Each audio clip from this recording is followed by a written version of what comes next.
Howdy ho, Lions fans. Welcome to the Detroit Lions Podcast 2025 Senior Bowl Day 2 wrap-up show. We're here in beautiful Mobile, Alabama, the convention center. Couple of things. We got a whole lot to talk about today. We got the practices that happened. We had the media session afterward.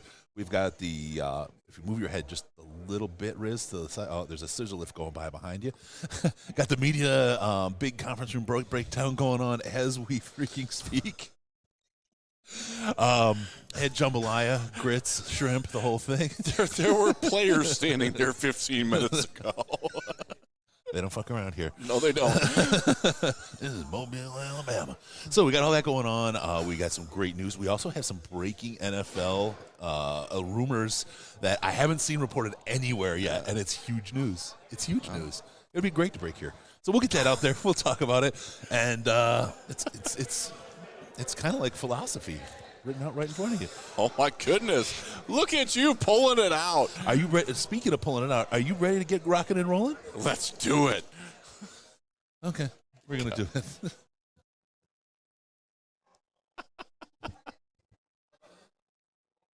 All right, let's get to it. Oh, boy, oh, boy. Okay, excuse me. First off, first topic of the day is today's NFL rumors at the Senior Bowl. Yes. What happens when you get a bunch of cackling hens called the media together in one place, and it is all the rumors and biggity boos that could go on. And there was a lot of it today. Which one do you want to do first? Because we actually have two. Well, yeah. Let's start with the big one. Let's start with the big one first. We want to give them the big one. The one that involves here. Here. Okay. Here. Yes. So okay. I'll start and I'll let you kind of bust the big part. I'll do the setup for it. All right. So we had two 45-minute sessions with the teams in the media room behind you with behind Riz with a scissor lift. Both full rosters came in, had availability. There was podium interviews. There was interviews with individual players. There was tables where you had kind of almost like a breakout session, as they say in the corporate world, and all kinds of stuff. And you had full access. It was great. Yeah.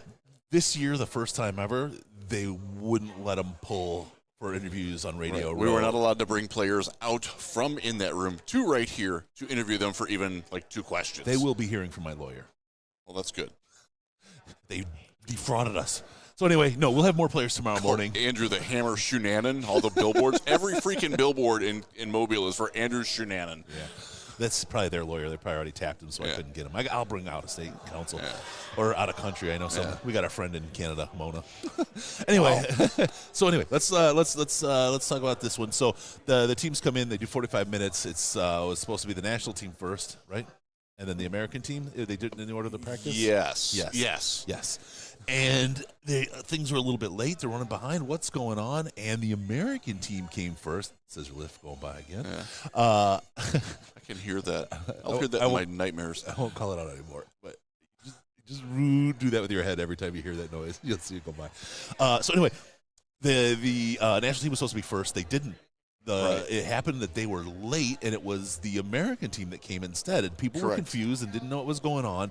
And then we found out why. It was for one person. Right. It wasn't a player. It was the coach of that team down here is Mike Kafka. Told you did it. I did do it. I think he actually does go by Kafka. He was a Northwestern quarterback. He's a rising coaching sensation. Yes. In the nation. And the reason why he was late was because he was interviewing at that very minute to be the next head coach of the New Orleans Saints, who are the only team that is without a head coach. We don't know how that interview went. We don't know if he's going to get hired, but we heard it from a couple of different sources that he was, in fact, and that's why they switched the order of the teams, because Mike, Kafka, was trying to metamorphosize into the new head coach of the New Orleans Saints, although I had heard earlier in the day that they're looking at a different name, Kellen Moore. I whispered it. It's between Kellen Moore and Kafka. Yes. Kafka. And by the way, if you are really into that, check out my guys Adam and Ryan at the Saints Block podcast. They're great guys. I spent some time getting with them today. I've known Adam online for a long time. We finally met in person today. It was great to finally meet him. And he was leaning more towards Moore, but he certainly wasn't sure of it. So fun stuff. Yeah. So But we it is. we did learn some things today. That was It's kind of cool. between Kafka and Kellen Moore. I mean, it's going to be Kafka forever now. Sorry.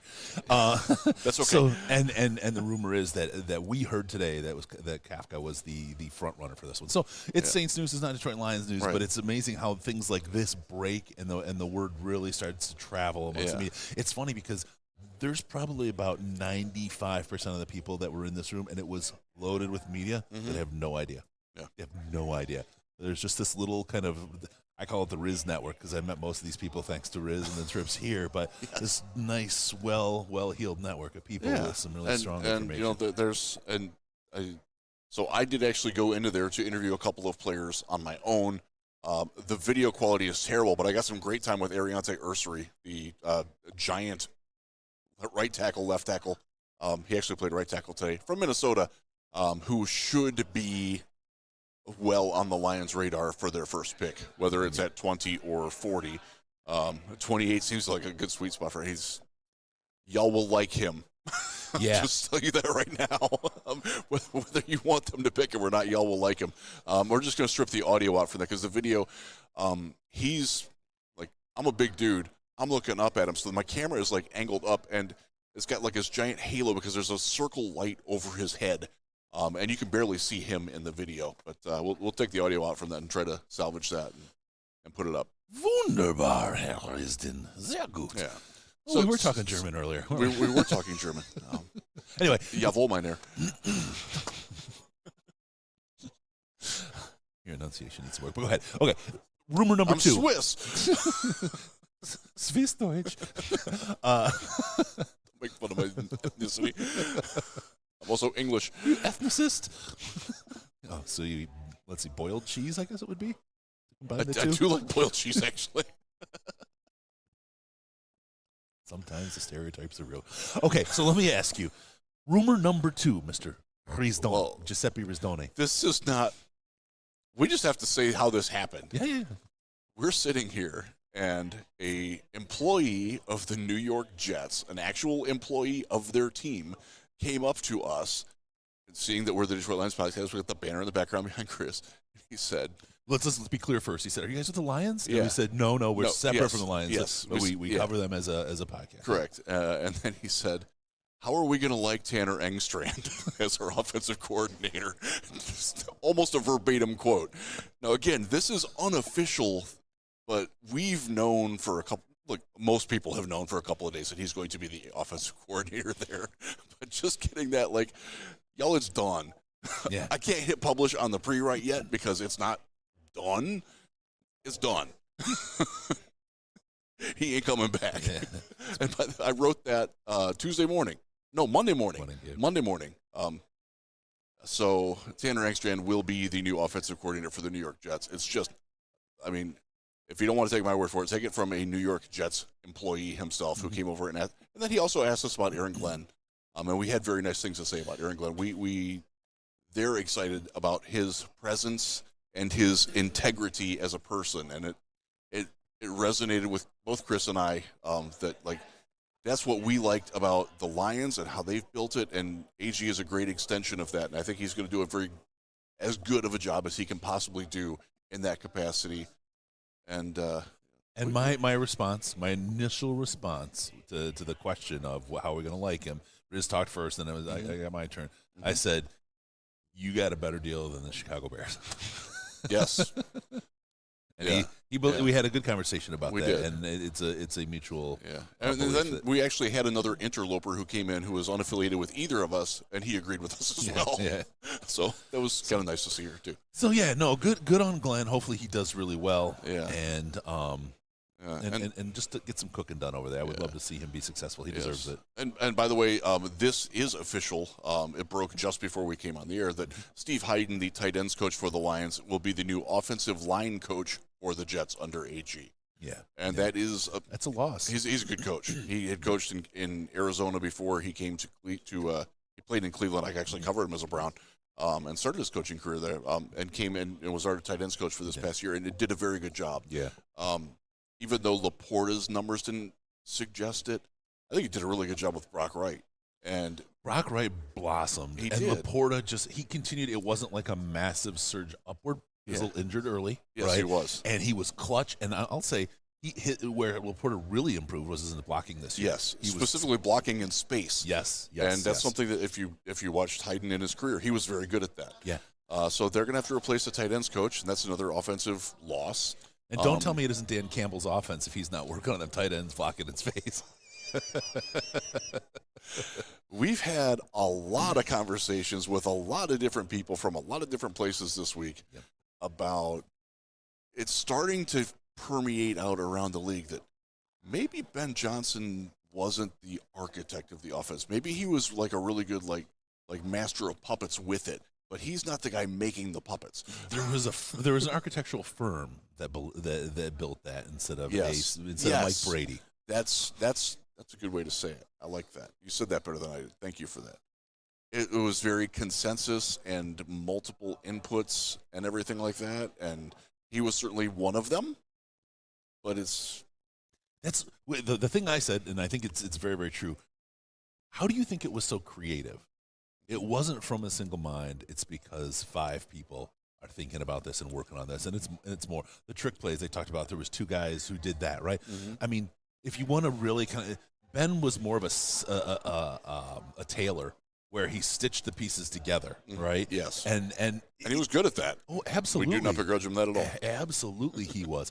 I think John Morton is, and this is where I think Lions fans. This is where like a lot of times they don't get out of the house and see around the neighborhood. Mm-hmm. People are just absolutely glowing over the Morton hire. So yes, we had a Bengals aficionado come up to us today, and he was like, "We really wanted him. Like, we want him in our offense." We were right here, like with the Lions, except you did it right. Yes. Is how it started. Yes, it was. We should have got Dan Campbell.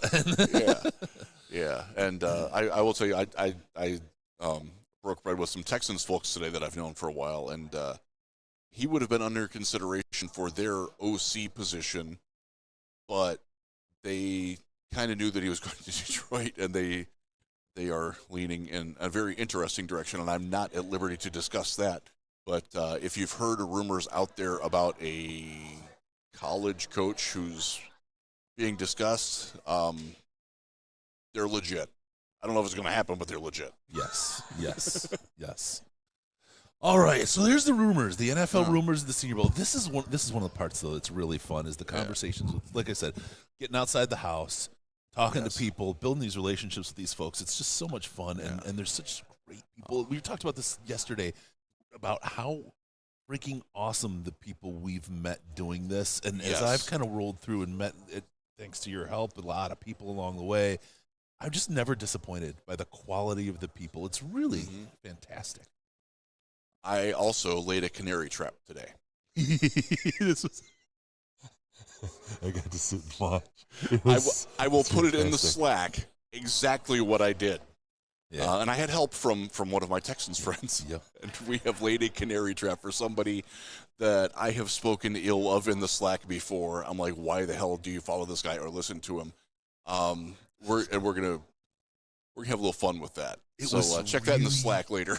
It was funny to watch because the reason I sit separately, because I'm in the bad boy chair. No, because we look at different things and we want to make sure we don't color each other's thoughts while we're at things, and then we socialize with different people sometimes and do that stuff as well. But it just more coverage is it's kind of divide and conquer kind of mindset. Different angles too. Yeah. So Riz was like 3 rows ahead and to my left, and then this guy was 2 rows behind you. Yeah. And I was just like 3 rows and way back to the right. And I just watched this kind of interaction. I was like, this is interesting. Like, what? And then Riz came out. He's like, you never believe what I just did. He was so proud of himself. He should be. It's a good one. It was. So get it in the Slack before he publishes, right? Because like with the coach thing, being out in front of it and just kind of being I will put that in there. But it was. I felt naughty. I'm not normally naughty, and I felt naughty, and it felt kind of good. It's fantastic when those things. Oh boy. We got Sandman in the chat. Love you, brother. I have slept in the same room as Chris and felt like a canary after the barbecue dinner. Oh, my God. Oh, boy. We've had people that have missed you today, Andy. Yeah. Yeah, they came up looking for you. They did. Yeah. They really By did. name. He made impressions. Yeah. All right. But just really quick, where are we going to dinner tonight, just so Andy knows? We are going to the place that smells like oysters and ass. It was Pete. It's Oysters and Pete. Felix's. Yeah, That's it. Yeah. Very good food. It's just got an interesting smell as you walk in. All right, next one. Morning interviews are available now. We had, let's see, Dorian Strong. Yeah, Dorian Strong. We did Maxwell Hairston. Maxwell Hairston. Y'all will want that one. Max. He's a good one. From West Bloomfield. Fantastic interview. And I tell you, he reminds me, his charisma, he reminds me of Ja Gibbs. He had that same just kind of glow. And super likable, man. Yeah. So likable. He's good and he knows he's good, but he's not like in your face with it. Mm-hmm. But he was a very fun, and he is in the range. He's a day 2 guy. Yep. If the Lions are looking at cornerback, he's a great fit for what they want. Yeah. He says Terrion's one of the guys he models after. I mean, he just yep. So check him out. He's a good one. And then we also had they blur together for me. From USC. Jalen Smith, who is the fastest guy here. Yeah, absolutely. Has the fastest GPS time here so far. Yep, Jalen Smith from USC, good one. We talked about Amon-Ra with him a little bit, and a couple other guys, and had a good conversation. He's a Snoop guy. He came out of Snoop Dogg's football program, which is pretty cool. Yeah. I wish we had more time to talk to him about that because he clearly wanted to go down that road, but we got their limited time here. The media jackboots. The man had to go eat breakfast. If they hadn't changed the policy, I might be nicer right now. Jackboots. All right. So anyway, check out those morning interviews. They're really fantastic. They're short. They're easy to consume. They'll be out on the audio soon, but they are absolutely fantastic. Sandman, he is the most Lions cornerback outside of Witherspoon. Yeah. Okay, let's get to the next one. Next topic. Today's Senior Bowl standouts. It's a lot of S's, and it's very similar. Size it up. Okay, let's talk about it. You want to go? Let's go in the order of the practices. How about we do that, Mr. So that's the early one first. Yes. That's the first one first. Just to be clear, by the way, Chris and I each stayed completely sober last night in our separate hotel rooms. I was in bed at 9:30. I was asleep by 10. Yep. And it was fantastic. This is the first time. Really good. Literally the first night I've spent in Mobile and didn't drink. Like, I just went to bed. It was like 7:30, 8 o'clock, whatever. I was out cold. I slept through today. I feel so much better than I did yesterday. It's fantastic. Sandman always kept me out late and took advantage of me. All right, I want to start out. I'll start out with the Wet Willies yet. Ooh, no. Damn it, I planted the seed. Justin Barron, I want to hit from Syracuse for safety. Good player. He's a good player, but what he saw, it was really interesting to watch out there. And the reason I say that is he was pretty good in coverage. He got burnt a couple times, right? He wasn't a standout, but when he made a mistake, he punished himself. He would go to the sideline and start throwing down push-ups. Nobody told him to do that. He did that to himself to help instill, don't make a mistake. Don't make a mistake. That attitude that he had, and then also in the drills at the beginning of practice they put the little bumpers on the ground and stuff and run between them. While the other players were doing it, is they'd hit one and knock it out of place.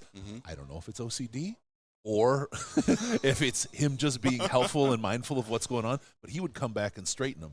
And he would, and sometimes coach would get it, and as he was on his way over, and he would go back. He's just really like aware of what's going on and thoughtful, and he was playing pretty good. I just want to give him a shout out because I haven't heard a whole lot of people talking about him. He's not really on any draft boards. He's like a UDFA kind of a guy. Yeah, he's a priority free agent type. Yeah, but he definitely. I mean, he's got the right mindset. He's a Detroit Lion-minded guy as he was out on that field, and I kind of like that. One of the things that popped into my head as he was fixing the pads was we got a ready-to-be Spielman guy here. He'll be doing the divots at the end of training camp. It's funny you say that because I actually put it in my notes today, and it was just a throwaway thing. Somebody lost like part of their shirt. It got torn off in a thing, and a couple people walked by it, and I got to find it. It's number 17. Ja? Yes. Ja Joyner from Minnesota picked it up and took it off to the side instead of having it be in the field of play. I'm like, How conscientious is that? Yeah. He didn't have to do that. Yeah. That was he's a pass rusher from Minnesota who's had an interesting week. He's fast. Yeah. He can really cook in the open field. And the only problem is if we get him, I'm going to mess him up with Ja Gibbs. Can't have two Jaws. He's Ja mayonnaise and a just Ja call him mustard. Jameer. Just call him Jameer. It's a lot easier. No, it's not easier. I mean, you could say any number of things, but easier is the most wrong thing you could say. Jameer. It's a whole other syllable. What's his actual name, though? We're getting prissy now. All right, your turn, Mister. Who did I like today? We got to start with Gray Zabel. Oh yeah, wait. He's a morning show.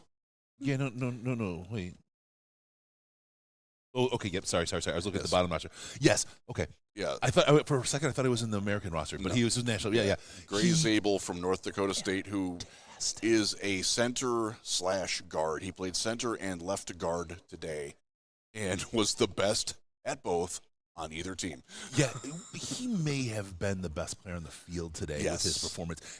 I'll say at least this, and because that's always debatable, he improved his stock more than anybody else today with his play. Yes. He killed it. And when we were walking around between practices, everybody's but like 77, man. You see him? He's fluid. He moves well. He is certainly capable of making the jump from being an FCS left tackle to being a starting center or guard right away. Yeah. He's got footwork. He's got balance. He's got length. He's got punch.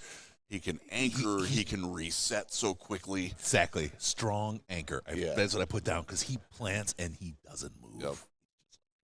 Really, like country strong. Yeah. Yeah. Oh, you did. Yeah. I'm getting into Riz. That was one of my weigh-in.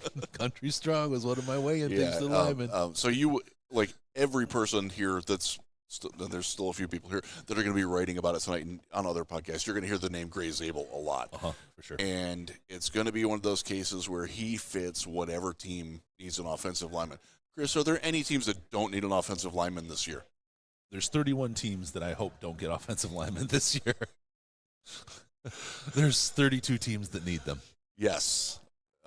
Every NFL team, including the Lions, needs at least 2 more offensive linemen and at least 2 more corners. All 32 teams need that. 100%. Even if you've got a top 4 at corner, you need 6. Yeah.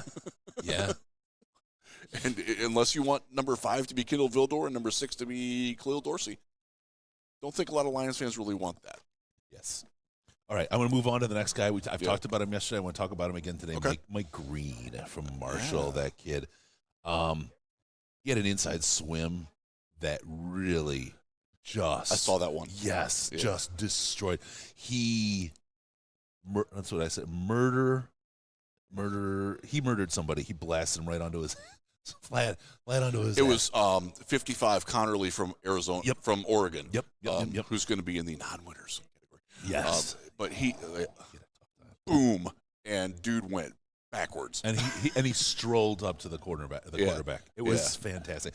Mike Green had a great day. Yeah. He showed great balance again today. He didn't have the crazy arms going on. He had that swim move that showed that he had more than one trick. Yep. The bull rush, more than one trick. He had another game that was what I would have expected from him early. Again, we talked about it yesterday. They haven't had a whole lot of playtime between then and now, and to be able to get that practice in, I felt it too. Yeah. I started finding my groove a lot better today. It's been so long since we've done It was easier to take notes and process things today. Yep. The play in general overall was a lot cleaner today. It looked more like good football rather than like, oh, these guys just met Sunday and now they're playing football together. Like there was a lot. It's crazy how quickly they can pick up and meld together. Can you imagine if it had sprinkled and we had to do this from a hotel room? Oh, nightmare. By the way, it was beautiful out today. It was 70 degrees, not a cloud in the sky. Light breeze. Fantastic. We thanks to both of our wives demanding it, we bought some sunscreen today. And we shared a lot of that at the practice today. So I felt good about it because, as you know, I'm a massive sunscreen advocate, and I missed it yesterday, and I was very happy to have it today. Yeah, I've got the red glow on the dome today. I think it'll cool out by tomorrow, but Next week when I'm at work up in the Northeast, they're going to be it's cold as hell up there. They're going to be so mad. All right. So I just hit Mike Greenlight. Why don't you hit one now for us, bud? I have my laptop up right in front of me, so forgive me if I look down. Just don't type. Oh, yeah. Okay. And this is going to be, he's a mouthful. Ola Wafimi Oladejo. His spin move. 99 UCLA. Yep. Best pass rusher here today in my book. Whew.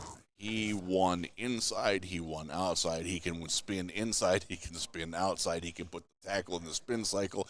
He had one guy that was falling backwards before he touched him. He's nifty. He's big. He is, I'm going to say he's taller than Pascal, but is that same sort of build. And he's making a lot of money this week. He was again yesterday. I watched the skill position players, the guys who handle the ball.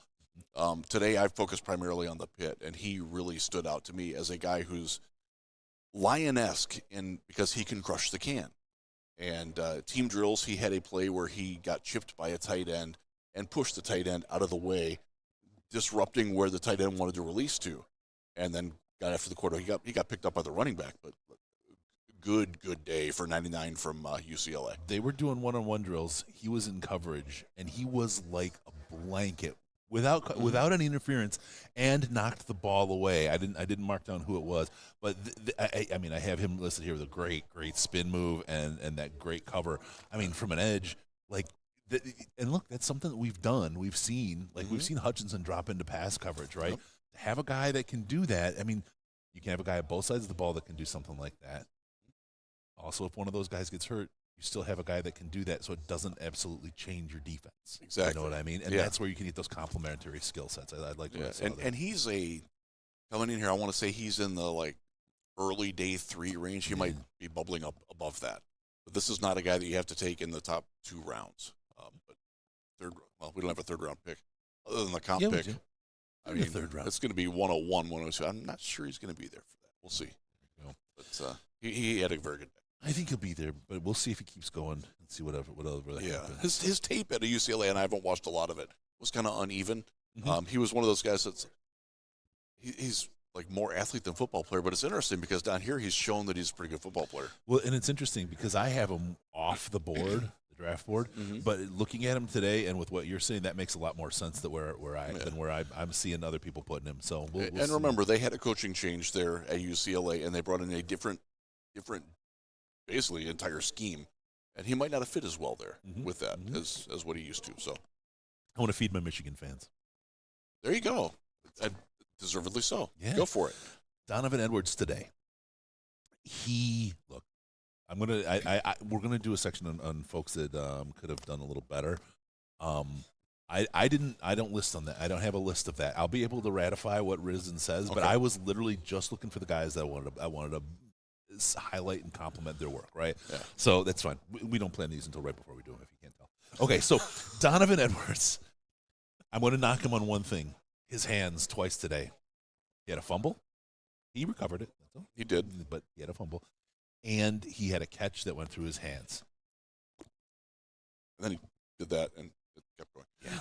I saw that play. Now, I say that.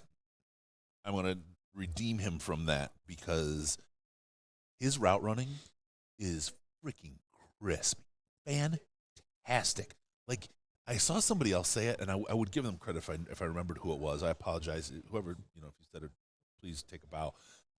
I see him as a wonderful slot corner. Slot receiver. He is much better if he can get those hands. And again, I saw him catch some really good passes, some really difficult passes. Yeah. And it feels like all the reps that he had, he never put everything together on more than just a few of his reps. And he did get a lot of reps today. But that's him. Yeah. He buried one of the defenders into the ground. Just buried him in one play. I mean, he's strong. He's got all the right things. It's just putting them together. And I have a feeling that he's one of these guys that might be one of those that goes a little bit later in the draft, but that turns into something a little bit more special than where he went because he's got he's got talents in every, like I said, in every one of these spaces, and we could see it. We watched it happen. It just he hasn't been able to put it all together. So I just a little bit something for our Michigan fans. You know, you get a little Donovan Edwards there. Yeah. By the way, there were quite a few Michigan fans here today, including the parents of the long snapper, who Russ Brown interviewed on the airplane on the way here. Yeah. I mean, that's up at Lions Wire. Yeah. He did a great job. We obviously we don't need a long snapper. Don't ever draft a long snapper. Don't ever draft a specialist. Can we just give a quick shout out, Rip Russ Brown for his and our thoughts and families. Russ thoughts and families go to your prayers. Wants to be here with us, and he is very sick. Flu. It's either novovirus or norovirus or the flu. He's out. I talked to him for the first time. I was like, I texted him this morning. We need proof of life, bud. We were genuinely going to get somebody from the hotel to check his room because he wasn't responsive or whatever. He did. We finally got a call in with him. He's in terrible shape. Yeah, poor guy. It sucks because he was very excited to watch a lot of the players that we're talking about. Yeah, he loves this, and he's paid for a ticket. He's paid for a hotel so that he can come down here and be sick where his family's not, so he doesn't have anyone to care for him. It's misery. So, love you, Russ. We do. All right, back to you, Riz. Let me hand it off to you for the next Let me give you a guy who could be our first-round pick. Shamar Stewart, number 14, Texas A&M. And I think the play that was emblematic of it, and this was one of those that got everybody in the stadium to ooh and ah. He was lined up as a wide 9. He's a big dude. He's like 288. You jumped rosters on me. You're right. I was like, wait. I'm on the afternoon guy. My bad. Let me go back to the morning one. Erase that, people. This is going to be a surprise. We'll get to him later. We're on the American roster, right? Or are we on the national? We're on the national. No, guy, we rehearse these. We have a very tight script that we use when we do these things. Apologies. Well He's on the other roster, too. Do you want me to go again? No. Well, maybe. No. I got another. He's not going to be your first runner, but he probably could be. Donovan, and the one guy who was just standing here not too long ago, said his name perfectly. Boston Brian? College, Eziri. Oh yeah, he's on my list too. Yeah, Eziraku. Yeah, thank you. You probably said it well. He's good.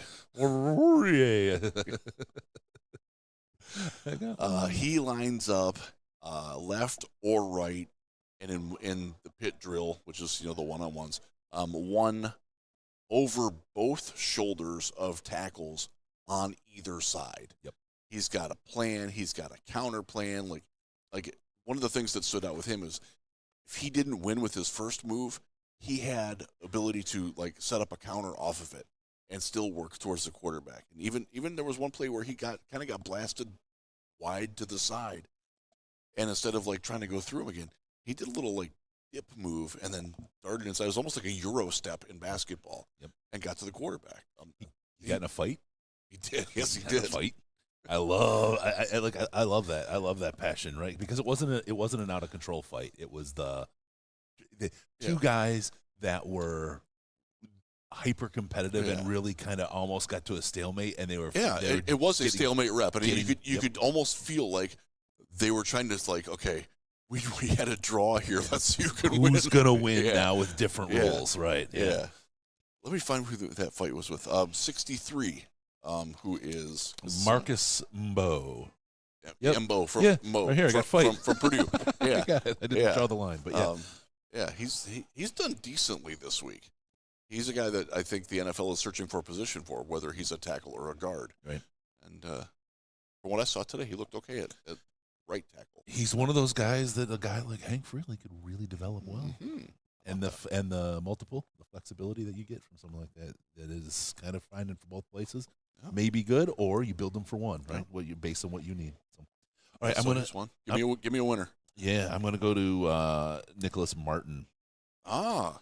Let's see, strong coverage, linebacker, shutdown coverage. I got two different notes on him: strong and shutdown. Just really strong guy. He did a great job from Oklahoma State. Nicholas Martin, linebacker. Look, the Lions are going to look for linebackers, right? And they're in a place where it's. Go ahead. He's he basically took over Rodrigo's role in that defense from a couple of years ago. He's faster than Rodrigo, but a different style of play as well. Like Rodrigo's kind of a box guy. Yep. Martin was another name. So they flashed the guy that can cover though. Yeah. Yes. They flashed the times, the GPS times, and who ran the fastest. He was, I think, number 2 or 3 on the linebackers today. Yeah. Did you take pictures of all that? I didn't get today's. No. Yeah. Let me see if. But he's clearly one of the faster linebackers here. And if you're looking for a day 3 guy that can fill in there, maybe you don't want to bring Ben Neiman back. Maybe you don't want to, keep cycling through Jalen Reeves-Maben forever. He's going to be expensive. You might need a day 3 linebacker, and he certainly fits it. Yes. The dichotomy between the haves and have-nots in linebacker coverage here is ridiculously stark. Yeah. Oh my God, I was so impressed. 35 Auburn. Oh my God, don't ever let that guy cover anything. God, no. It's like he knows it too. Yeah. Like he's walking out there like he's already lost. It's kind of sad. And the funny thing is, like, I was looking for positives for team drills, interior runs. Boom. Yeah. That's my guy. Yeah. But he cannot play outside. Got Nick Martin's speed at 1953. He was the third fastest. 0.8 of a second faster was Jeffrey Bassa at 20.36. And Bassa is like safety. He's iffy sized. Yeah. That's kind of who he is, actually. Number 2 was only 0.04 of a second faster than he was. So, I mean, he's basically, other than the iffy guy, he's right there at the top. Yeah. I just loved his coverage. He was stuck, no interference again, and was stuck and broke up pass repeatedly. And that's, again, a linebacker that can do that. That's an important part of that. Undercutting an out route. Yep. And he did that once, and when I saw it, and so it was fun today because, especially this practice, the pit is going on in the end zone, and that drill is going on between the midfield and the 20, and then like the one-on-ones with the wide receivers and DBs are at the other end of the field. So we were able to, when they're resetting the pit, they had it timed for a while where you could look here and see a pit rep, and then look here and see a coverage rep from the linebackers and running backs and tight ends, and going back and forth. It was great. I love that. That's all the notes. I love it when the Lions actually do a great job of doing that in practice. Yeah, when they do it. So it was cool to see. Yeah, for sure. I felt like I got a lot more out of it that way. All right, so we got Nicholas Martin. Who do you got for us? Are you going to move up one number? I think you might. I'm going to go with my guy from Toledo. Oh, okay. Go on. Maxon Hook, safety. Had 2 interceptions today. Played very well. Has excellent hair. Odd facial hair, but excellent hair, which is important. But he's another guy, very aware in space, in coverage, and can close in a heartbeat. He's number 25. He's just eavesdropping on one of the interviews that was going on in the room behind me today. They asked one of the standard Pat questions that you ask is, who's the toughest guy that you faced here so far today? 2 different running backs said it was him, which I thought was interesting. So there's a guy that you probably don't hear a lot about. I'm not sure he's going to get drafted, but guy's having a good week. Yeah, he played well yesterday too. So there you go. I'm gonna do 2 guys. All right, because they're connected, and I can connect them while we do this.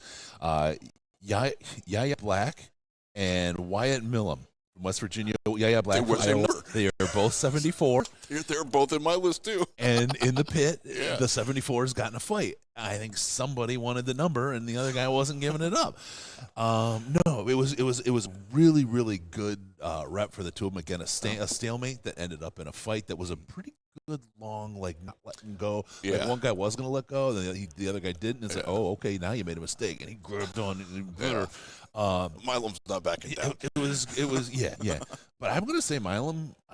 There's 2 things about him. One, wasn't a spectacular day. If I was to put together, I have a couple of bad plays down for him. But there was one thing that stood out is it was a play when they were down on the far side of the field, and he was playing playing offense, and they had pushed in on the left side, and they did an outlet pass. I think it was to Edwards, and they flooded over, and he's like, "Fuck yeah, fuck yeah!" Like the energy he had because they blew that play up, and even though they got it out of the out to the outside, it didn't go anywhere. Fantastic. Love that kind of spirit and that kind of excitement. So here's a guy who's up and down, but he is fully baked into this game. And there's a couple things with him. He is 6'6", but he has 32-inch arms. He played tackle at West Virginia. He is a guard only in the NFL. He has not played a rep of tackle here, and has been playing right guard a lot. He is a look-for-work blocker, which is what we loved about Christian Mahogany a year ago. If there's not a guy right in front of him and he doesn't have anybody in his assigned wherever he's supposed to go, whether it's zone or gap or whatever, he's going to go find somebody. He's going to blast the shit out of him. Yeah. And take great pride in doing so. And he's good at that. He was the best pass-protecting tackle here by PFF grades and by ESPN's metrics of pass protection win rate. He's been great at, but his arms are too short, and like every NFL team is seeing him as a guard. But he's showing that he can be a guard here. He is a day 2 guy. The Lions should probably consider. You could put him at tackle in a pinch if you had to. Sort of the way that Coyote Ashika was his first year here, where he had been a tackle with the Eagles, but the Lions were clearly converting him to guard. But like, if more injuries happened, it's seemingly impossible that it could be, but you could have put Uday at tackle for a series or two. Okay. That's way my list. But I like him a lot. Yep. He is a top 50 player for me, and has done nothing to negate that here. Wow. Okay. We got 2 people here. One is Wyatt, this year's JPJ, and JPJ did that last year. There's always some Jackson Power Johnson already. Some comparisons coming in. That's pretty wild. Okay, so yeah, no, it's you have him higher than my consensus board, but that's all right. Yeah, and that's okay. Yeah, that's what happens. You are part of that consensus board too, so you probably brought him up. All right, let's get in. Who do you have next, my friend, from the novel roster? On that one, 99, 77, 74, 94. Who's 94? 94 is Ty Robinson from Nebraska. Edgy. And that's a guy, and I'll be straight up. I've watched some Nebraska. He did not make my Rolodex. He's not on my big board. He's not even on the to be evaluated for the big board. Right. He's going to be on that list now. Long, strong. He played a lot today of starting outside and going inside, and he won a lot. Good leg drive, which was what I like to see. Even when he got stonewalled, he kept the feet moving, the good foot frequency, and pushing up. He's getting into pads, and he's launching them up, which wins him leverage. He also made play in the team drill. Where is it? He ran down, chased down an outside run, screen pass, and got out there. He didn't make the tackle, but he was out there in pursuit and didn't look awkward. And he's kind of a tall, little bit of a top-heavy build. Didn't look awkward running out in space. It looked like he could have made play had he needed to. Which so one of the goals for guys at the Senior Bowl, especially lesser-known guys like him, make idiots like me look him up and watch tape. Yeah, he's made me want to do that. That's a win. More so the idiots that are front office employees, but we'll leave it. Well, yeah. All right, I've got 2 more. Fair enough. I had 2 more people I want to. But idiots, you help the front office find them, right? So we try. Yeah. All right. 2 more people I have. I'm going to go to Daquan Felton today. I shot a video of him because it was just they were doing the same drill that happened yesterday, and I was like, I have to get this and share it. I'll put it out on Twitter later tonight. How smooth he is in these drills. His toe taps are just effortless, just effortless. His cuts, his moves, he's got the hips of a cornerback. I mean, just fantastic out there. Hips don't lie. No, I had seen him, and you were yesterday, and when we touched base really quick, you're like, keep an eye on him. Mm-hmm. And I'm like, oh, okay, yeah, and for sure, I really like this kid. He's really looking good out there. Yeah.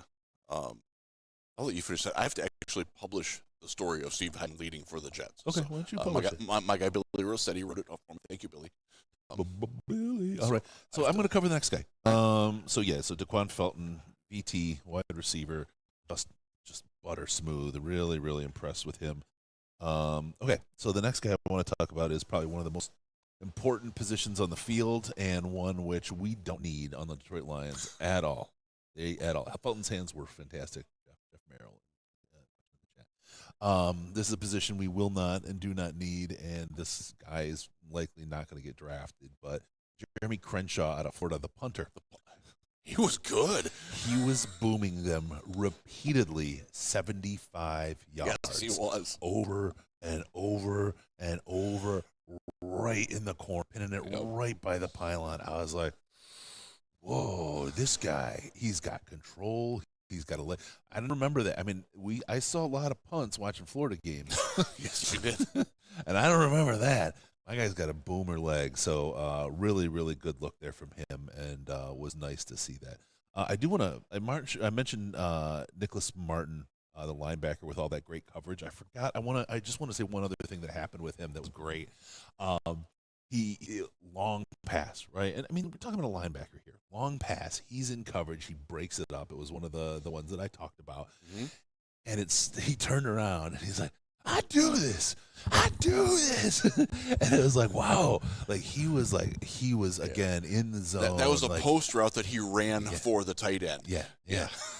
It was fantastic. He shut that shit right down. So yeah, really impressed that Nicholas Martin as a linebacker, and I mean, maybe he's a hybrid safety linebacker kind of guy. The way he covers, he's a little big for it, but God, he's a monster out there. So yeah. Anyone else in the national for you?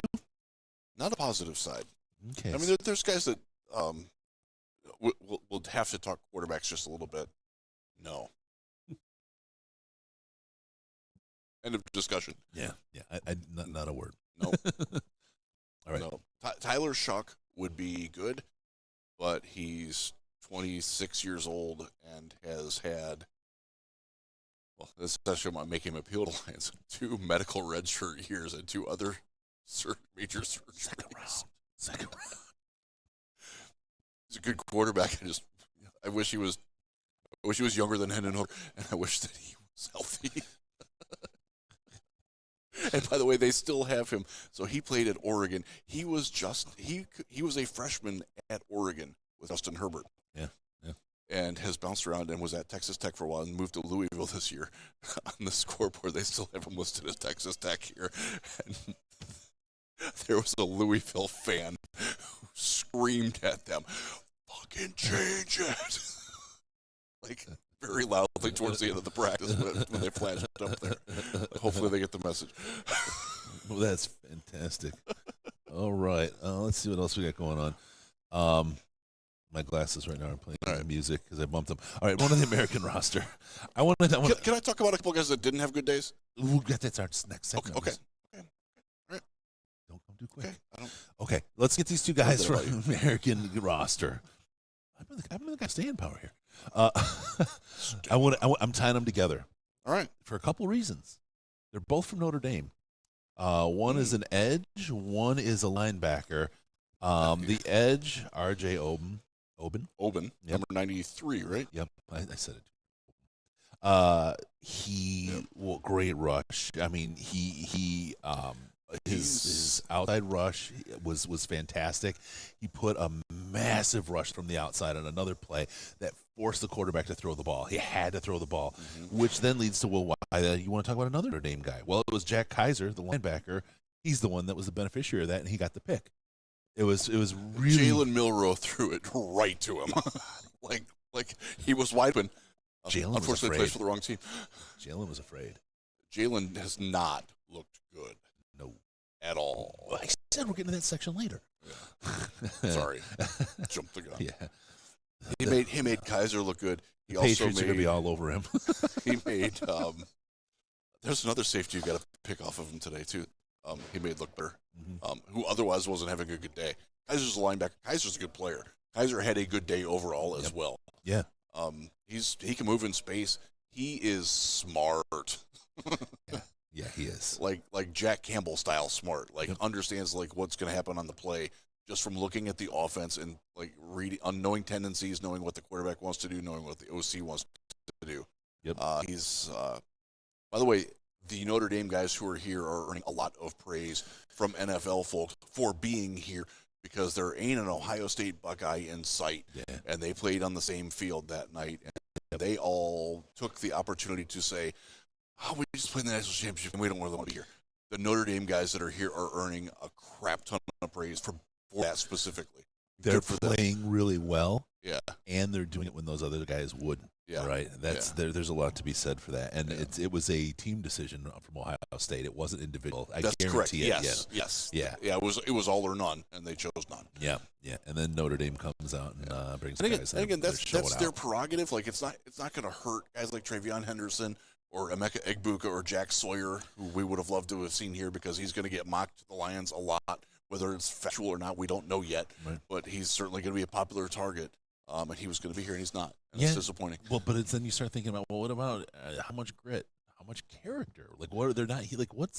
What's the story here? It adds an angle that you really don't want to have to explain in this process because there are teams, and the Detroit Lions are one of them, that will cross a name out that doesn't fit their mold. Right. And like, why didn't you want to compete? Yeah. That he'll get asked that. They will all get asked that. Yep. And hopefully they have agents that give them good answers, or they can, like some of the guys we talked to today. Max. Mad Max is my favorite. He was so great. Awesome, man. There's a guy who clearly was talking to us. Yeah. Wasn't like regurgitating what an agent told him to do or been coached up. And afterward was so gracious. Yes. Yes, he was. Wherever I just want him to do well, wherever. Even if he were to land with the Bears, I hope he does well, except against the Lions. I can see AG liking him a lot. Yeah. I can see D'Amico Ryans liking him a lot. I just wanted to outline how much I like this kid. He's talented, but he's got the whole package. He really does. Okay. He has a nice chain that says Mad Max, and I asked him about it. He had a nice answer on that about treating himself for achieving a goal. Yes, which is important. Yeah. All right, Riz, who's your guy? First guy from the American. Well, it's because I already brought him up earlier. I should have stolen him actually, but I was like, the guy the Lions are going to take in the first round. Yes. Oh, Shamar, what's his name? Maybe it's not the SS first rounder, is it? Shamar Stewart. Edge, defensive line, edge at 290 pounds. He blew past. Yep. Like almost didn't get touched on the way to the quarterback, and then he darn near took the. It almost looked like a designed Statue of Liberty play because he came up from behind and got two hands on the ball, and the quarterback just dropped his hand so the ball wouldn't get taken away. It was actually a really savvy move, and that was Riley Leonard, the quarterback, who did that. He had no prayer. No. And he let out a afterwards, and nobody begrudged him. He just destroyed. Yeah. Picture a guy who's built like Ndamukong Suh playing the Kyle Vanden Bosch role in Jim Schwartz's defense, and that gives you an idea of what he was like today. He's big, but he's fast. Not just quick, he's fast.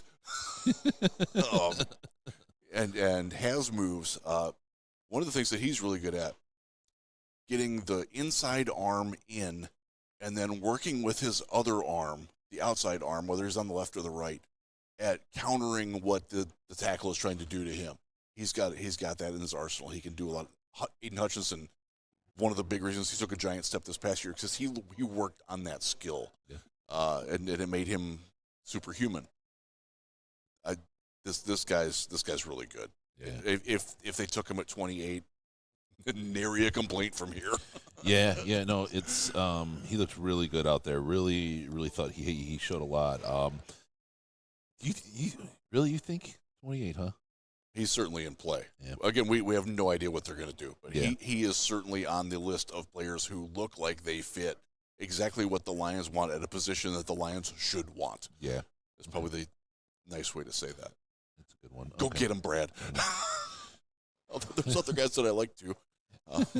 We'll get to them too. Yeah. All right, give me one of your guys from this is the American team. Yes, okay. We're on the American team. All right, I gotta shift my page here. And hold on, turn the page. I think I'm gonna get this. So So Chris and I were talking about Metallica Go covers throughout the day. Yeah. And Turn the Page did not come up in our conversation, but that might be the best one. You don't like that one? No. Garage Days, every one on that is the best one. Everything on Garage Days is the best cover ever done. We cannot sing So What here. So fucking what? Okay, my guy is Dion Walker, Tennessee whiskey, or Kentucky whiskey, Kentucky. sorry.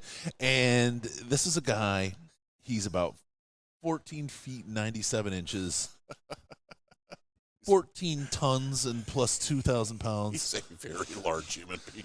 He's a fucking tank. The one thing I want to say is you watch him and you see him, and the ones he's going to get the most credit for is his bull rushes, because he's just going, running over people and using his weight and the obvious leverage that comes from that.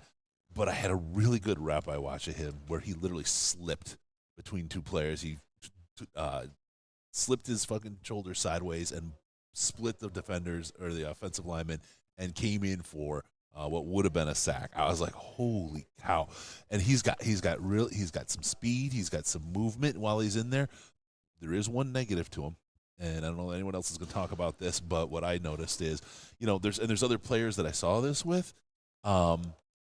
He would not go downfield like on a running play or like a short screen or whatever. I know he's conserving his energy so that he has it in the pit during the play, but he's not running downfield. He's not your guy that's going to come clean stuff. There's a lot of guys in the line that will move downfield and make a tackle, but he's just like, once the play's past him, he's done and he's there as having popcorn and he's watching the rest of it. I don't mean that as it's not a huge knock, right? You wouldn't expect, Sean Rogers back in the day to go chasing guys down the field, right? And that's not a terrible comparison. For those of you who remember last draft, T'Vondre Sweat from Texas. Yeah. Same kind of guy. Yep. Same sort of bulk, mass. I think Dion Walker is faster. I think T'Vondre is probably a little bit stronger and lower center of gravity. That's fair. I wouldn't disagree. But you're looking at another. T'Vondre went in the second round to the Titans and wound up playing very well. You can see Dion going in the second round, perhaps to Detroit. Yeah. Who knows? That 60 is going to be late for him, I suspect, although he's not really a pass rusher, and those guys do tend to fall a little bit. Yeah. I have him less than 62. Okay. I have it around right. 50 to 60 range, so we'll see where he lands. So, Chris, I'm going to cheat because I got to go back to the other roster for a second, because the guy that I had, I really thought he was on this roster, and he's not. Caleb Rogers, Texas Tech, interior offensive lineman. Sorry, I'm bad. He was good today. We're gonna hang you from the scissor lift. We're still going. Connect your underwear to the scissor lift and run it to the ceiling. I can't believe how much scissor lift is needed in there. Your underwear waistband is going to connect it to it. We're going to dangle you. Underwear. That's nice. I saw the thong. All right. Anyway, you know me too well. He really fired off well. He played center a lot. He played guard. And so one of the things that we do when they're not going offense versus defense, I hung out with the offensive linemen today on that team in the one end zone, and they're doing various drills where you gotta go around mats, hit other mats, fire out, launch things up. His technique was so strong, and he got complimented by their coach, and I don't know who their offensive line coach is on that team. But he didn't have an interview today. What's that? He didn't have an interview today. No. Yes, exactly. But Kafka-esque.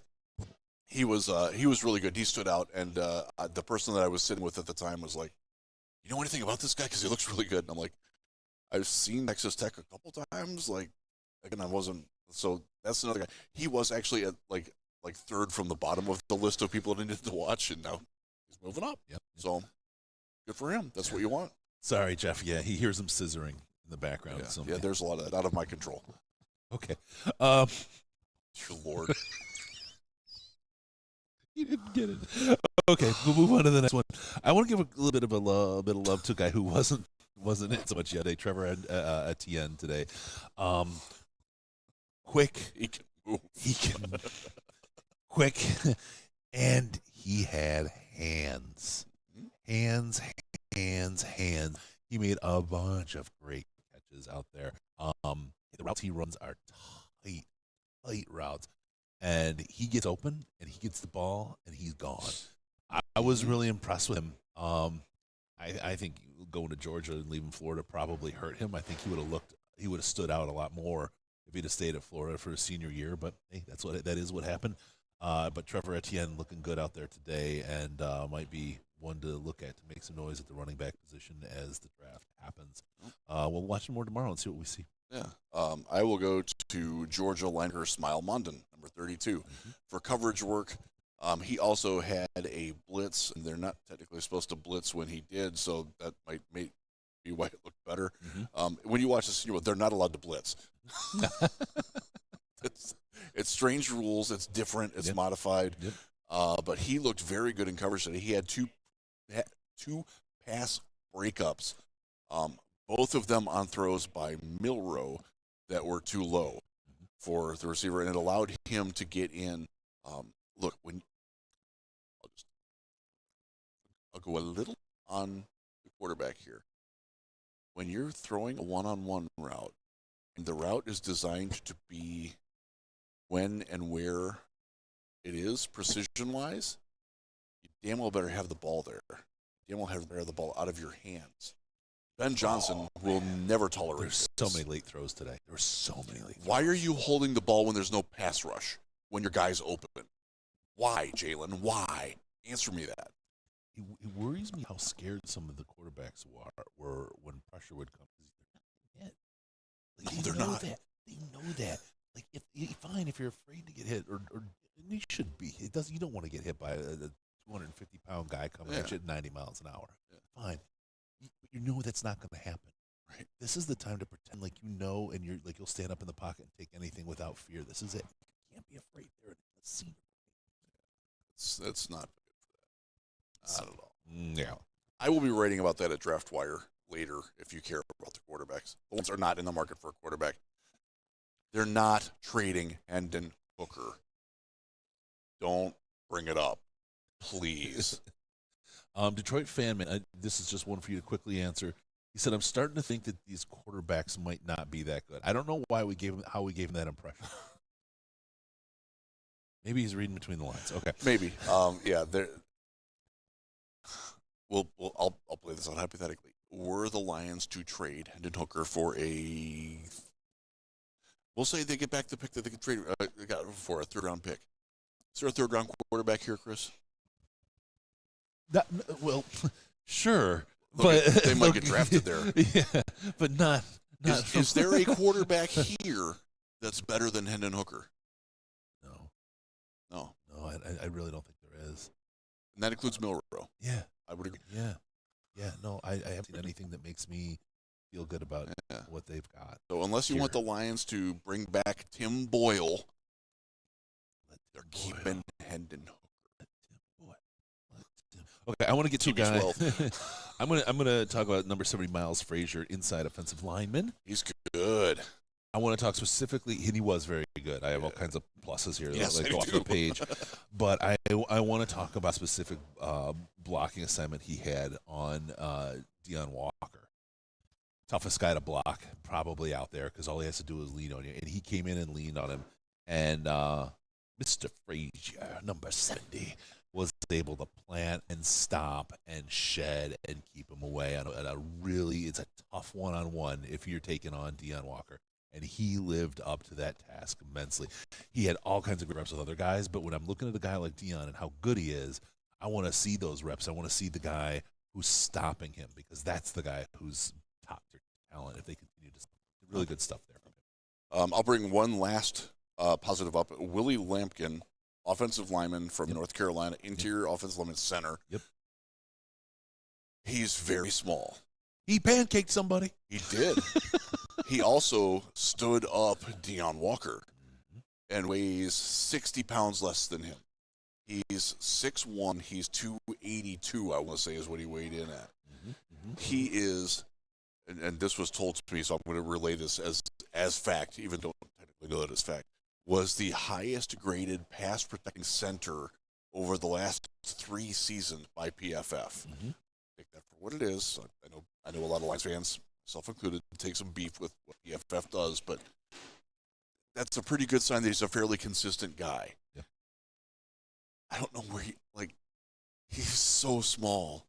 I don't know how you draft him, but at the same time, he's not losing here either. Right. And he was really, really good at North Carolina. He's playing really, really, again, we've just sung the praises of Deanne Walker. This guy stood him up and stopped him. Yeah. Those are definitely guys to look at. He understands how to be small. There's a talent to that. Yes. And he's got it. Yep. So, again, I don't know if the Lions are going to have any interest in him at all, but he's playing well here. Mason Taylor. I'm going to get a couple of them really quick since you don't have any more. You said I'm going to bounce some guys really quick. Mason Taylor, tight end out of LSU. Really nice double catch as he's going down. He got hit as he caught the ball. He had a double catch it, grabbed it before he hit the ground, made a beautiful catch. Showed some really good hands while under duress and really, really good.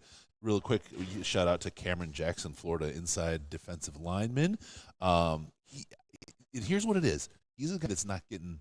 You don't notice him, but every single play, he was eating 2 to 3 people off that offensive line. He was just chowing them. Did very well in team drills. Yeah. He lost his feet twice though, and may have a couple balance issues to work on. But he was noticeably good. I also want to talk about Jack Beck. Number 7. Yes. Wide receiver, TCU. Yes. Had a fantastic catch. 35 yes, he yard. Did. Yep. Yeah. Yep. Popped up. Yep. Fantastic catch. Looked really, really good. Someone to look out for. Wide receiver, Shamir Dyke. Really fast. Good head. Good hands. Florida. And, Florida. I think it's DK. DK could be. Yeah. And a long catch downfield was a beautiful one. He's very straight line fast. Yes. Yep. Last guy I'll blast through here really quick. I want to get 2 here. Demetrius Knight, though, had a strip fumble. South Carolina is where he's from. Linebacker. Has mouth on him. He talks, and he backs it up. He had a gigantic hit on Marcus Yarns, the Delaware kid who's imitating the Michigan helmets. Just frustrates the hell out of me. That kid can really catch. Yeah. Yarns. Yeah. But he can catch and run. He's a talented he's kid. a good player. Yeah. But Demetrius Knight plowed. Yes. We heard it on the other side of the field very, very loudly. That was one where the players were like, "Oh, yeah." And this is the same team. Same team practice. It's great. Yeah. All right, last guy, really quick, guy from Clemson, Jake Briningstool.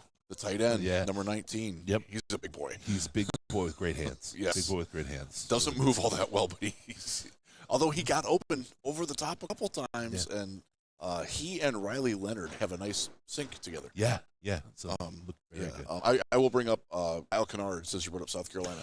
He was good, number 9. Yeah. He's another big edge, Yes. like 270. He might even be more than that. I don't have the weights in front of me. Big guy he's really good at dropping the shoulder in and then reacting off of that. You know how Montez Sweat did everything off the stiff arm, Right? And he could do a bunch of different things. Kennard leads in with his inside shoulder and then can use the outside hand to do a bunch of different things. He can spin, he can dip. He had a nice swim off of it when the guy underset. Crafty rusher. I had Kyle Kennard had a better day yesterday than today based on what I saw. Because he had a good day today. I have all pluses here for him, but he had a little bit more yesterday that I saw from him. So there you go. All right, we got we got the players, the standouts from today. Let's take a quick look at the players who are looking to bounce back. Yes. We were going to do winners and something else, but we thought, how about players that look to bounce back? I had a good 20-minute discussion with somebody about finding synonyms for losers. Yeah, and we came up with a line that there's more than there are synonyms for. But anyway, we had to keep this show less than 5 hours. Because you don't want to call them losers. Like, they're not. Like, they just didn't have the best day. Yeah. And that's okay. But one of them is a guy that a lot of people from Lions land and a lot of draft analysts like for the Lions. That's Josh Connerly, the left tackle from Oregon. He's bad here. It's kind of the nice way to say it. So you talked about Mike Green beating him. Yeah. The thing that stands out with him, he's a shover. He doesn't latch. his first engagement is always 2 hands into the chest, but then he pulls them back. Yep. And guys that can do things like they've eaten him alive, unfortunately. So he's got to learn to sustain the initial contact block. Yeah. It's going to be hard to bounce back. I mean, he does not have a lot of anchor strength. He's not really a scheme fit for the Lions. He's much more of an outside zone type of guy. And, well, we do have a new offense coming in, so maybe we'll run more outside zone. I don't know. His looking to bounce back is likely not going to happen this week. There's some fundamental things that need to get fixed to bounce back, and that just doesn't happen overnight. Yeah, and we do have to wrap this up because my parking expired. I just got a text. I really don't need a ticket. Other guys it's in mobile dollars. It's okay. The guys that did not have the best days. Jonah Monheim, center, USC. I don't want to say the exact quote, but somebody might have said that he's the worst player here, and I didn't disagree. He did have one really nice win today, and the person that said it to me made an incredibly sarcastic remark. I'm not going to repeat that either, but it was so surprising that he had a good one is probably the best way to say that. He's just not doing well. Didn't do well yesterday either from what I saw. So that was a little bit disappointing because he's a guy that I was at their game at Michigan. Mm-hmm. He was good there. He played well in that game. Can I say someone who I thought would jump out more than has? I'll use that as my negative. Yeah. Restrepo. He's like been a non-factor for me out there. He's blocked well. But again, if the first thing you notice about a receiver is his blocking, you probably don't want him. Yeah. Get open, catch the ball. He has Xavier Restrepo from Miami, Florida. I'll bail him out a little bit. Yeah. He's been victimized by poor quarterback play. Oh, you're giving me the Justin Herbert excuse. So you're telling me that Rose is going to be a superstar. Oh, God, you're transposing and transcending. Riz again. It was, he also, for whatever reason, always seems to go up against, like, the fast corners, and he's not a guy that wins with speed. And I think that might be part of the issue. He's a slot-only receiver, but a very prolific one and a pretty good one. Yeah. And it's I was actually sitting by his family that was down here today. They were encouraging. Good people. Encourage him? Encouraging. Oh, encouraging. Yes. Okay. Yes, right, who else you got in your good look to bounce back list? Look to bounce back. Wisden's looking to bounce back list for 2025. And I hate to do this one because I like the guy. My guy Bilal Cohn from Western Michigan did not have a great day today. Cornerback. Long speed is not where he wins, and they tested him long today and didn't win. My problem is Bilal is such a unique name in these parts that I always want to say Bilal Muhammad, the MMA guy, the UFC fighter. I'm unfamiliar with that. He's a beast. He's much more of a beast than Bilal. So move on. He was one. Every quarterback not named Jackson Dart, pretty much.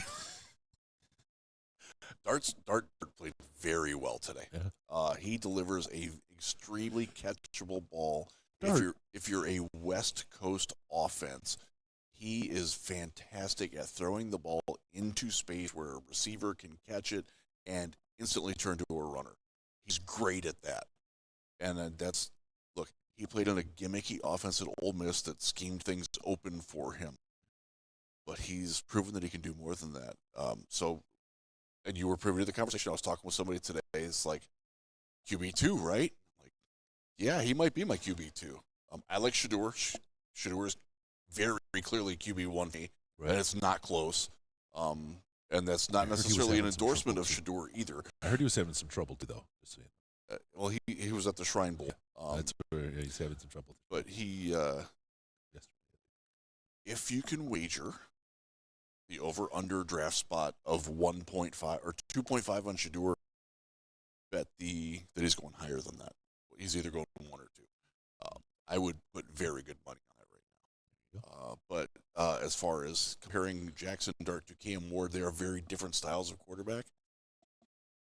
I like Dart better. Dart has decisiveness. He gets the ball. Again, in the systems that he's been in, he's really good at throwing. It's not throwing guys open, but it's throwing guys where they're open. And I wrote this just before we went on the air. That's what I had to click and save. Delayed us a little bit. Comparing him to Milroe because they wound up doing back-to-back reps on the same routes a lot. Right. And you're seeing the receivers like have to stop or break their stride or reach back or reach high, and it leaves them more room. Dart didn't do that at all. Like very clean, crisp ball placement on short throws. It was fantastic. Nice. But the other quarterbacks don't want to have that. All right. Not that we're looking for a quarterback. For those who are wondering, there was no traffic report tonight. Lieutenant Dan has been put back in the building. Okay, so God, it must be late. It is late. Holy shnikes, it is? What are we doing here? I don't know. We need to get going because I really don't need my car towed. Who else do you hate? God. Put 30 minutes on the meter quick on your phone. Who else do you hate, though? I can do that, can't I? Yeah. Parking apps are fantastic. Who didn't have a great day? Who's looking to bounce back? That's what who's looking to bounce back? Our guy Princely from yesterday has not been great. Blank line for me. Yep. Blank line for me. And that's not great. You want him to stand out, and he hasn't stood out. Yeah. Landon Jackson from Arkansas was a guy that I actually expected the Lions to have a lot of interest in, and now the more I've watched him, the more I've cooled on him, and more I don't think he's coming anywhere near the first round. My knock on him going into it, and you can look this up on Lions Wire because I wrote it, he doesn't have a lot of twitch. It didn't show on film. It really doesn't show in person. He's very long, levered, and moves that way. If he were a car, he'd be a Grand Marquis.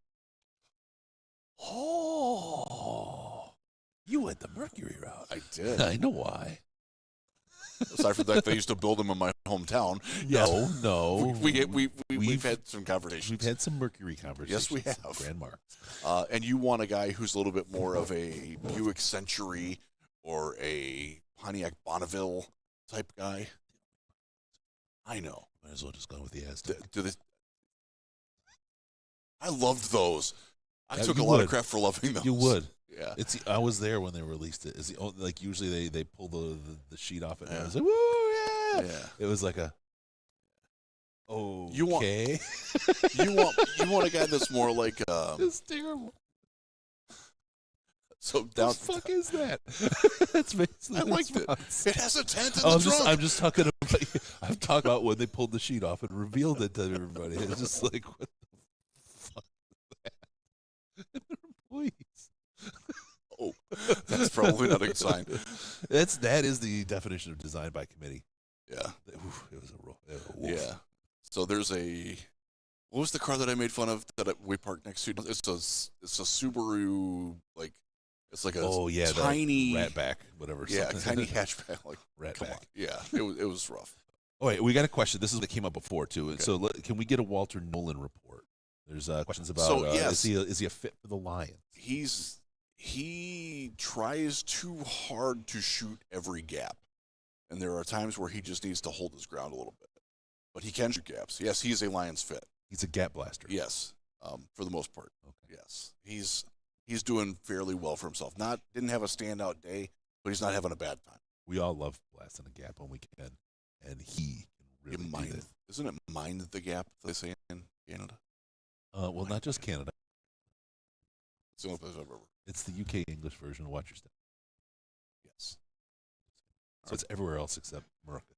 Okay. All right. We're going to be singing Team America World Police on the way to the restaurant tonight. That's fantastic. It's so on brand for us. Oh, we are such knuckleheads. All right. Yes. Quick look ahead to that should be day 3 of the Senior Bowl. That is tomorrow. What are you looking for? What are you looking to see? So tomorrow is like the culmination day. And generally speaking, coaching staffs that we like here tend to run a crap ton of individual one-on-ones early in the practice, and then they do a lot of special teams and team drills late. Yes. I want to see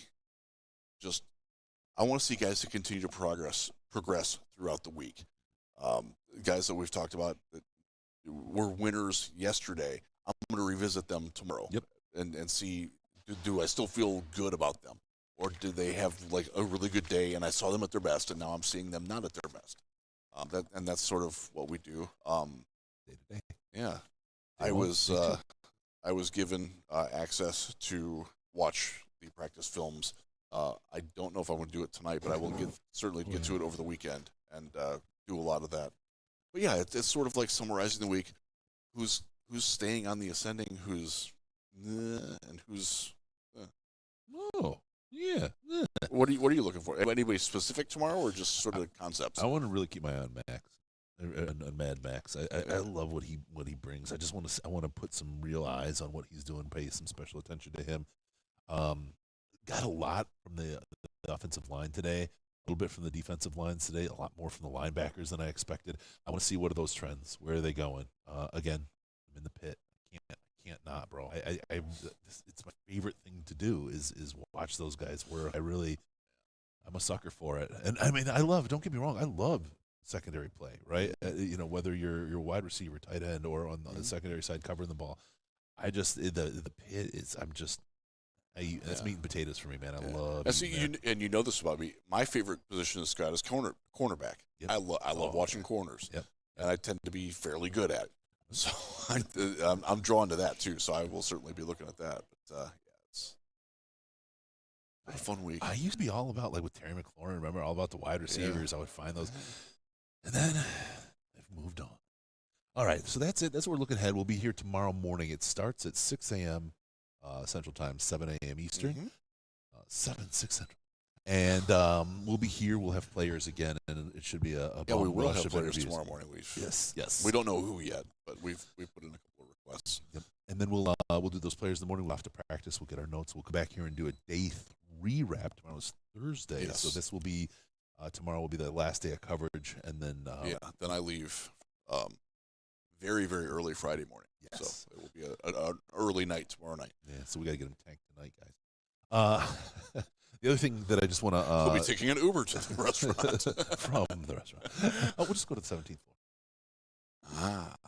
We've got Magic in our place. The one thing I do want to talk about, though, is next week we're not going to have a podcast. I'm going to be on the road. Riz may be able to put a video together, but... Potentially. We'll see.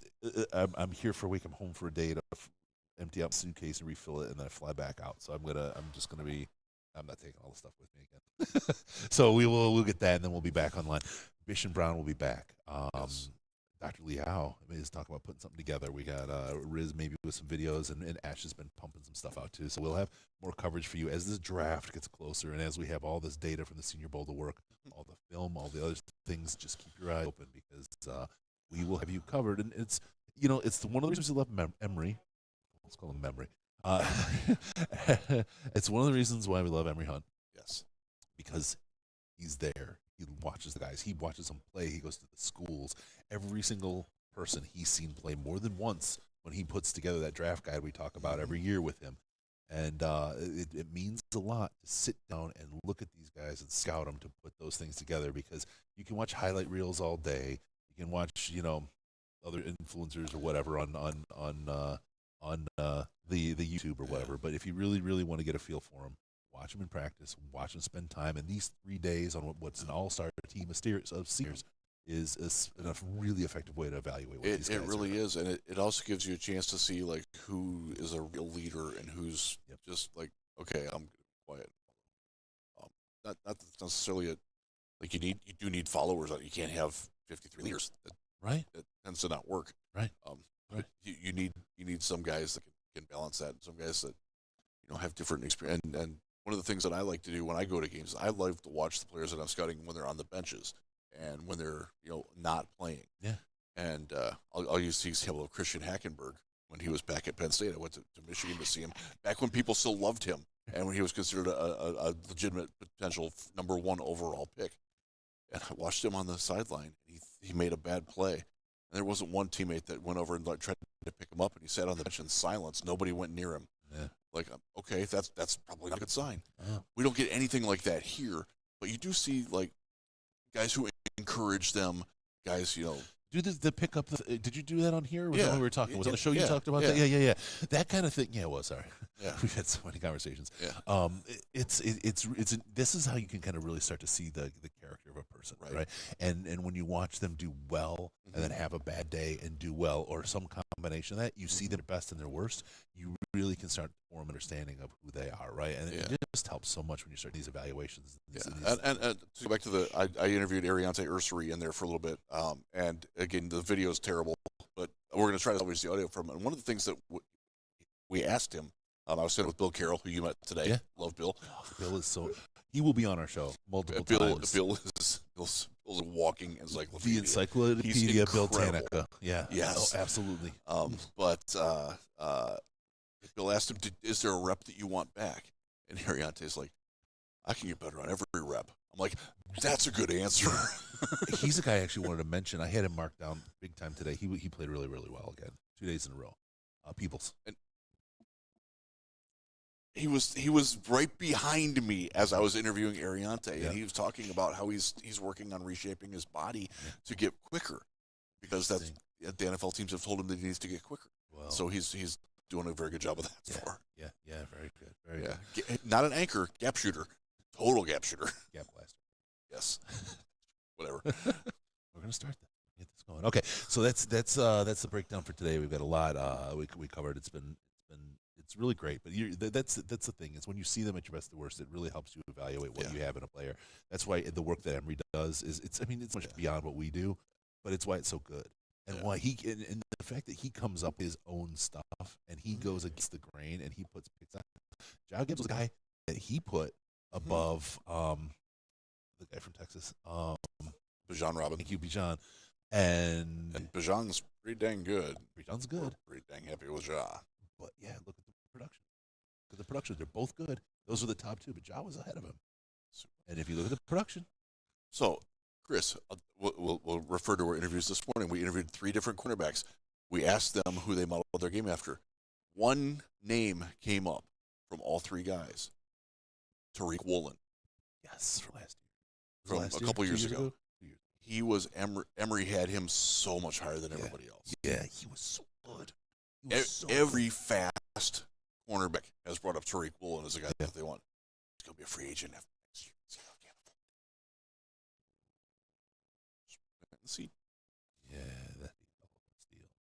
And we would finally do it to them and say, that'd be nice. Yeah. He's it's always fun to hear who guys respect, and and Pat Surtain obviously gets brought up a lot. He's the best. Yeah. He is the best. All right, let's do it. That's the call. I got going. Anyway, Riz You've had enough of that shit. So there you go. Don't forget about us on the Patreon. You know that. It's a place where you get into the most intelligent Lions chat on the internet. It's patreon.com/Detroit Lions podcast. Get in there at least $5 a month. We'll get you access to the Slack chat. Like I said, most intelligent Lions chat on the internet. Also hit like and subscribe while you're here. We definitely take less than $5 a month too if you just want to help support the show. It's how we get the Senior Bowl and all the stuff that we do. So appreciate y'all there. Also follow us on Twitter at Jeff Risden and at DET Lions Podcast. You hear all the latest, the greatest there. Give us a call on Skype at Detroit Lions Podcast, all one word. And go to DetroitLionsPodcast.com. Subscribe to the podcast. Subscribe on YouTube. Hit the like button. Dang it, you're sitting here right now at the end of the show still. Hit the like button. It's free. What happens if they do that, Riz? What happens? I don't get to blast your gap, but I do get to come into your ear holes automatically. Got it. Nuts. Thank you for tuning in. You got me. God dang it.